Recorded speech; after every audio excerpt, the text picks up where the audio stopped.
और बुलेटिन की शुरुआत करने से पहले बड़ी खबर का रुख कर लेते हैं। एनआईए स्पेशल कोर्ट ने वारंट जारी किया है। किश्तवाड़ पुलिस की आग्रह पर दरखास्त पर यह कार्रवाई की गई है।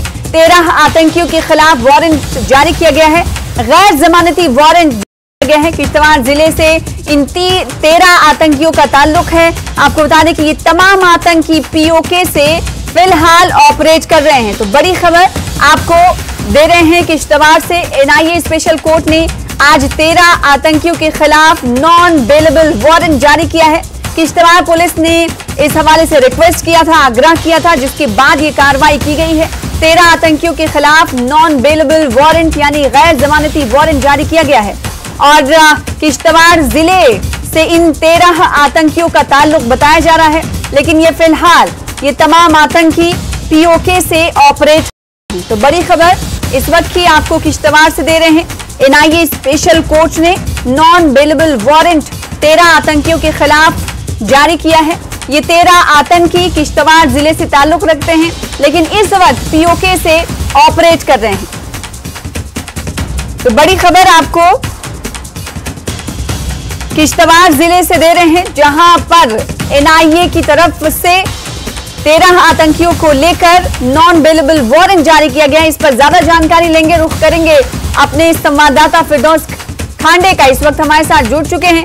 फिरदौस, ये बताइएगा कि कब से मामला चल, जिसके बाद एनआईए ने आज गैर जमानती वारंट 13 आतंकियों के खिलाफ जारी किया है।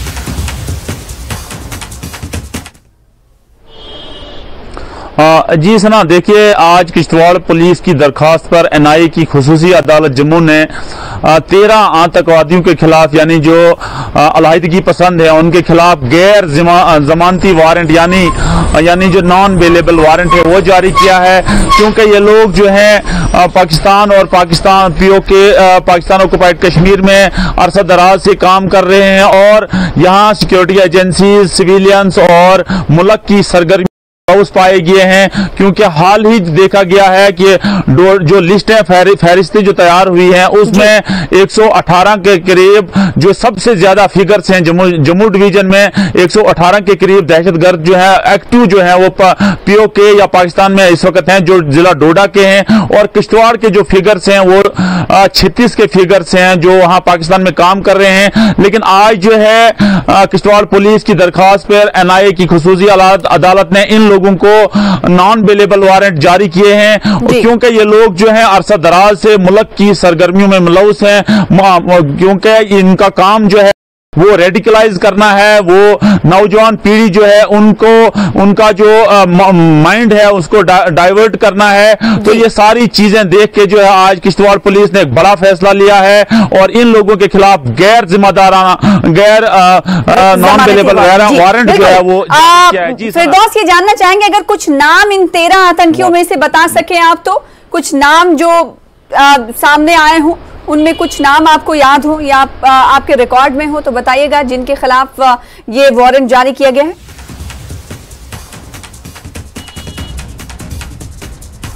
बिल्कुल, हमारी अभी जब एसएसपी किश्तवाड़ से बात हुई, खलील पोसवाल जो एसएसपी किश्तवाड़ हैं, उनका कहना था कि आज जो हमने ये लिस्टें तैयार की और बहुत जल्दी जो है हम बहुत सारी लिस्टें और तैयार कर रहे हैं। और जो लोग जो हैं यहाँ सिक्योरिटी एजेंसीज को टारगेट करते हैं, क्योंकि पहले देखा गया है कि जब जनवरी 1 में जो डांगरी का मसला हुआ था तो उसमें भी सिक्योरिटी एजेंसीज जब इस नतीजे पे पहुंची थी कि यहाँ के लोग जो हैं वो जो लोकल मिलिटेंट्स हैं, चाहे पुंछ राजौरी के हैं, जिला डोडा के हैं, जिला किश्तवाड़ के हैं, वो जो है सिविलियन किलिंग में सिक्योरिटी एजेंसीज को टारगेट करने में उनका बड़ा एक अहम किरदार रहता।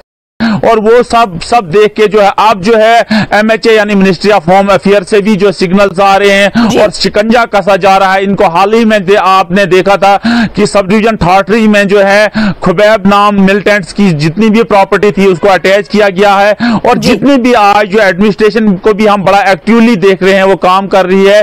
और जो भी मिलिटेंट पाकिस्तान में काम कर रहे हैं उनकी जितनी भी प्रॉपर्टीज है उसका रिकॉर्ड जो है बैक रिकॉर्ड निकाल रहे हैं, उनके अकाउंट्स निकाल रहे हैं और उनके खिलाफ भी बहुत जल्दी जो है शिकंजा कसने जा रही है। क्योंकि पिछले दिनों जो है देखा गया कि सिक्योरिटी एजेंसी की तरफ से जो डिटेल है वो हमारे पास कुछ आ पाई हैं, जिसे हम चाहते हैं कि नाजरीन दर्शकों के सामने रखें। डिटेल ये है कि जो 13 आतंकी हैं जो जिला किश्तवाड़ से ताल्लुक रखते हैं और जो इस वक्त ऑपरेट कर रहे हैं पाकिस्तान से मुल्क मुखालिफ सरगर्मियों में हिस्सा ले रहे हैं, मुलव्विस हैं, जिनके खिलाफ वारंट जारी किया गया है। कुछ नाम इस तरह है। पहला नाम है शहनवाज कांत, जो कि मुन्ना के नाम से फेमस है, जो कि रहने वाला है हुलर किश्तवाड़ का। दूसरे नाम की अगर हम बात करें तो दूसरा नाम है नईम अहमद उर्फ आमिर, ये रहने वाला है नियर जामा मस्जिद किश्तवाड़ का।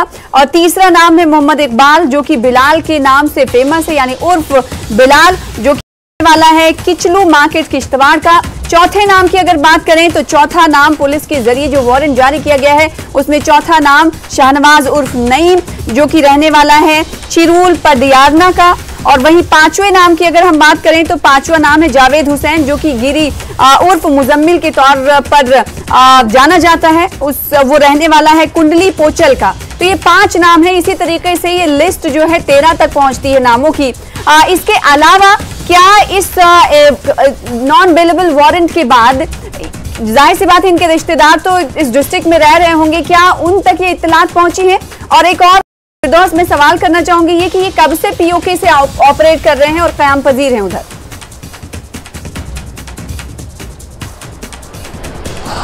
बिल्कुल सना, देखिए ये बहुत सालों से जो है पाकिस्तान में ऑपरेट कर रहे हैं, क्योंकि हुकूमत हिंद की तरफ से एक सरेंडर पॉलिसी का भी यहाँ ऐलान किया गया था, कि लेकिन उसके बाद भी वो लोग जो है मेन स्ट्रीम में नहीं आए।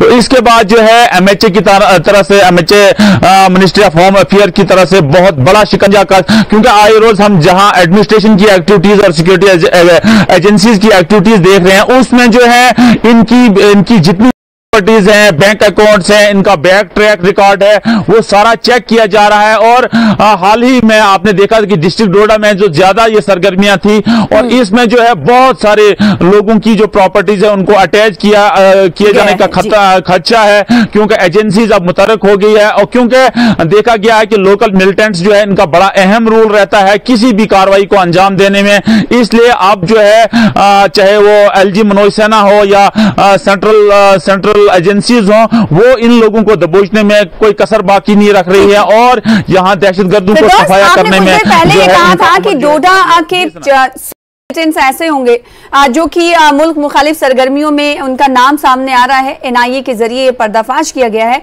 वहीं आपने ये जिक्र किया था कुछ देर पहले कि 30 से लेकर 36 के दरमियान नाम हैं जो कि किश्तवाड़ से ताल्लुक रखते हैं, जो आतंकी घोषित किए गए हैं और उनके खिलाफ ये राडार पर है एनआईए के। मेरा सवाल यह है कि जो 36 किश्तवाड़ के आतंकी है, क्या उन्हीं में से ये 13 शामिल हैं या फिर वो 36 अलग हैं और ये 13 अलग हैं?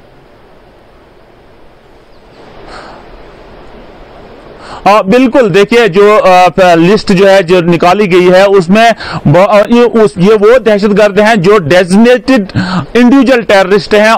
बाकी टेररिस्ट जो है उनका रिकॉर्ड भी निकाला जा रहा है और उनके खिलाफ भी जो है कार्रवाई जो है बहुत जल्दी जो है, जैसे SSP Kishtwar senior superintendent of Kishtwar Khalil Poswal का कहना है कि उनके खिलाफ भी जो है बहुत जल्दी जो है लिस्ट निकाली जाएगी, उनको भी दबोच लिया जाएगा, उनकी जो जितनी भी प्रॉपर्टीज है उसको जो है अटैच किया जाएगा और उनके खिलाफ भी कानूनी कार्रवाई जो है अमल में लाई जाएगी। जी बिल्कुल। तो इसी तरीके के बकिया नाम जो हैं जो घोषित किए गए हैं आतंकी, उनके खिलाफ भी कार्रवाई की जाएगी। फिलहाल एनआईए की तरफ से ये नॉन बेलेबल वारंट जारी किया गया है और किश्तवाड़ पुलिस की तरफ से ये आग्रह किया गया था, रिक्वेस्ट किया गया था, जिसके बाद देखी जा रही है। बहुत शुक्रिया हमारे साथ जुड़ने के लिए फिरदौस, इस खबर पर ज्यादा जानकारी देने के लिए। फिलहाल आगे बढ़ लेते हैं। राजौरी से एक खबर है जहां पर यात्री वाहन दुर्घटनाग्रस्त हो गई। इस हादसे में 2 यात्रियों की मौत हो गई और 16 लोग घायल हुए हैं। कोतरनका और बुधल के बीच ये हादसा हुआ है। तस्वीरें देखिए। तो राजौरी की ये तस्वीरें हैं जहां पर ये यात्री वाहन दुर्घटनाग्रस्त हुई है। इस हादसे में 2 यात्रियों की मौत हुई है। आप देख सकते हैं कितना भयानक ये हादसा है। गाड़ी पूरी पलट गई और 16 लोगों के जख्मी होने की खबर आ रही है। ये हादसा हुआ और हादसे के बाद किस तरह से लोग और बस में सवार जो लोग थे वो किस तरह से लोगों को निकाल रहे हैं और हम आपको इस वक्त टीवी स्क्रीन पर दिखा रहे हैं। कुछ तस्वीरें ब्लर भी हमने की हैं क्योंकि वो 2 यात्रियों की मौत की तस्वीरें हैं। तो ये भयानक हादसा, गाड़ी पलट गई जिस समय 2 यात्रियों की मौत हुई है और 16 लोग घायल हुए। नौहट्टा में एनआईए ने कार्रवाई करते हुए मुश्ताक लटरम का घर अटैच किया है। मुश्ताक लटरम अल उमर मुजाहिदीन आतंकी ग्रुप का प्रमुख था। मुश्ताक को मसूद अजहर के साथ रिहा किया गया था। आईसी 814 प्लेन हाईजेक मामले में इसे रिहा करना पड़ा।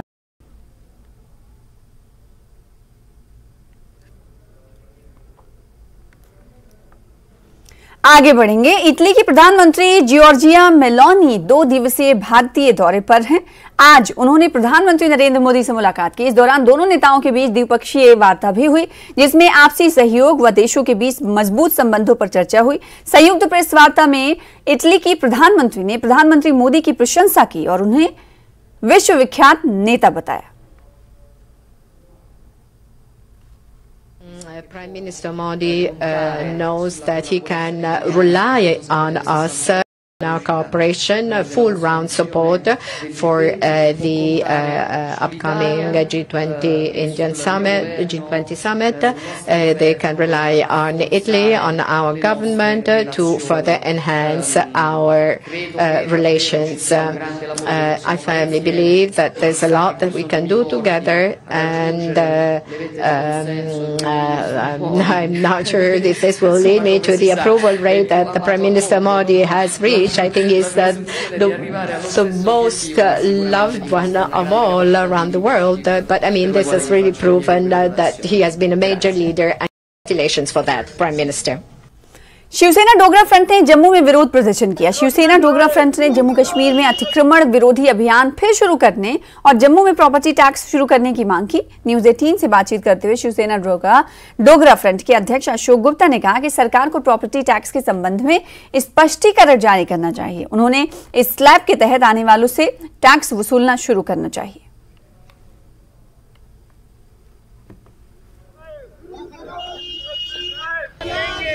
प्रॉपर्टी टैक्स जरूर देंगे।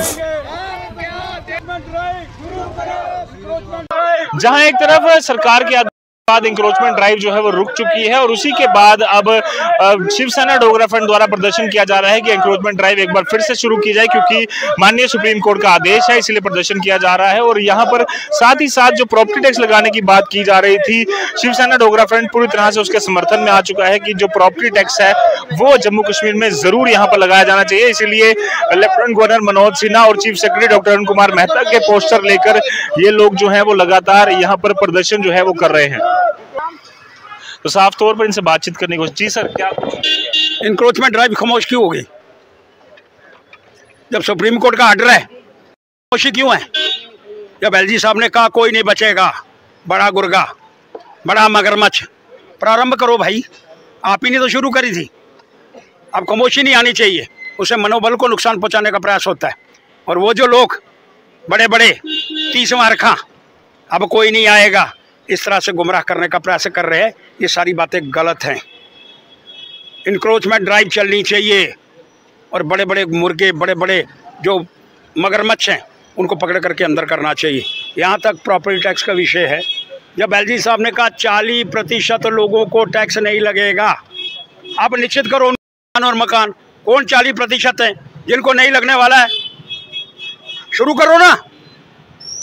आप कह रहे ना बैठ करके चर्चा करेंगे, करो चर्चा एक बाजार के अंदर। चलो, जिसको नहीं लगना उसको क्रॉस लगाओ, जिसको लगना है उसको कितना लगना है, ताकि तुम्हारे नीचे बैठे हुए लोगों को फिर गुमराह करने का प्रयास ना कर पाए और आपस के अंदर मतभेद पैदा कर रहे हैं। वो कह रहे हैं प्रॉपर्टी टैक्स के अंदर 10,000 रुपया लगेगा, आपके नीचे लोग कह रहे हैं, आप कह रहे हैं 1,000 लगेगा, फिर नीचे वाले कौन है? उसके विषय के अंदर जानकारी चाहिए। इसलिए प्रॉपर्टी टैक्स पर जब तक म्यूनसिपैलिटी के अंदर भाई 274 करोड़ रुपए का नुकसान है, लेकिन उस प्रॉपर्टी टैक्स के बाद आप हमको देंगे क्या लाभ? ये नालियां साफ होती हैं, ये सफाई हो रही है, नहीं हो रही तो फिर टैक्स किस बात का भाई?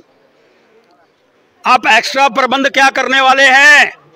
ये प्रॉपर्टी का टैक्स आपको 121 करोड़ रुपया मिलेगा, उसके लिए जम्मू की जनता को आप क्या एक्स्ट्रा देने वाले हैं, उसके विषय के अंदर चर्चा करो।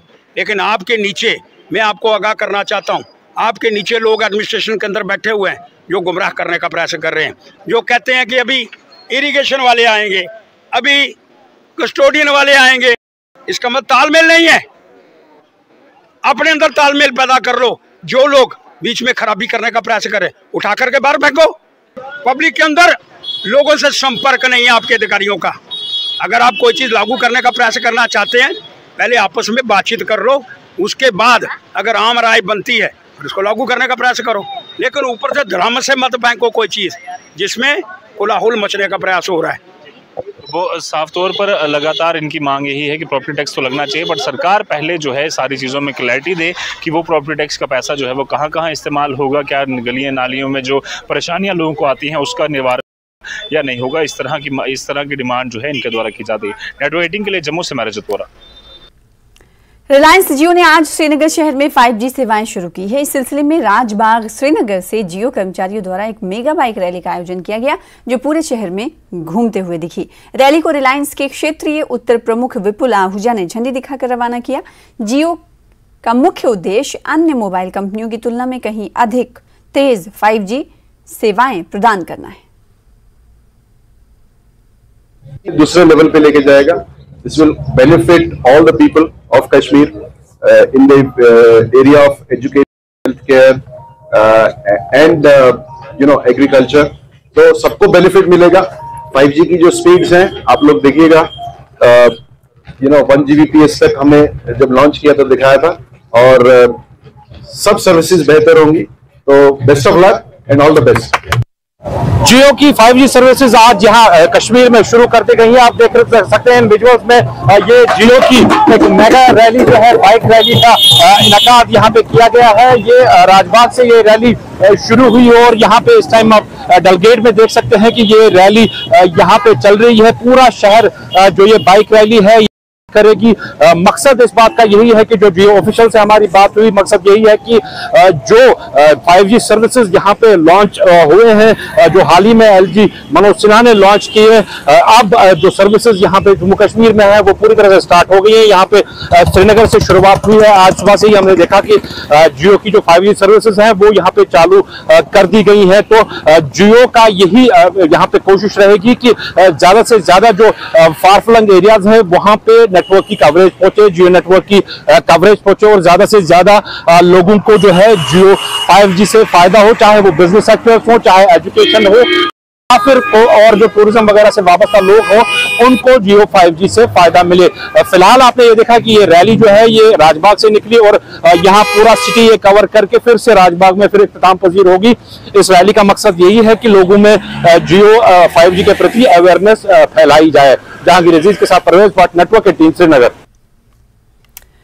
उत्तरी कमान समारोह मथुरा मिलिट्री स्टेशन पर आयोजित किया गया।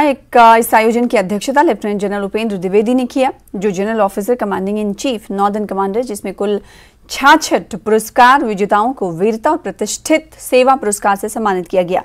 इस अवसर पर लेफ्टिनेंट जनरल उपेंद्र द्विवेदी ने अपनी विशिष्ट बहादुरी और कर्तव्य के प्रति समर्पण के लिए सभी पुरस्कार विजेताओं को बधाई दी।